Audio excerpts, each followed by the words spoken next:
Hello, and welcome to another edition of Let's Talk Real Estate. In this segment, we will provide an overview of the Information About Brokerage Services form, IABS for short, and let you know what it contains and the purpose of the form. If you are dropping by for the first time, my name is Mark Meras, co-founder of Paragon Realty Advisors, along with my business partner, Kyle Kreick. If you are interested in learning more about real estate and keeping up to date with all current trends, make sure you give it a thumbs up and hit the subscribe and notification bells, and you will have access to all current and future content. By the end of this video, you are going to know everything you need to know about the IABS form and what our duties are to you as a client. Let's get right into it, shall we?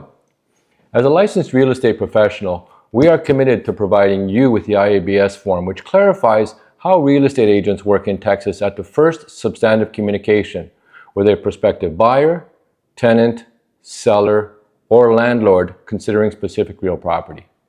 I realize that's a little bit of a mouthful, so let's break it down. The first substantive communication is not necessarily the first time you meet someone. It's when you begin to discuss specific real property and engage in a dialogue about real estate needs. The IABS form outlines our duties to clients like you and explains the different types of representation available.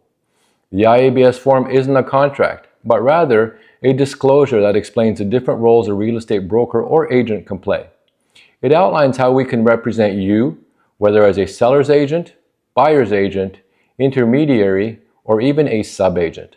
It's all about transparency, ensuring you understand how we'll be working with you and what our responsibilities are. Think of the IABS form as a guide to understanding the landscape of real estate representation here in Texas. It is designed to ensure you're fully informed before we move forward. Let's quickly go over the key points. Seller's agent. If you are looking to sell your home, we'd be working as your seller's agent. Our primary duties would be to represent your best interests, striving to get you the best possible price and terms for your property. We'd owe you the fiduciary duties like loyalty, full disclosure, and confidentiality. Buyer's agent. Conversely, if you're in the market to buy, we'd be your buyer's agent. In this role, our focus is solely on helping you find the perfect home, negotiating on your behalf, and ensuring your interests are protected throughout the buying process.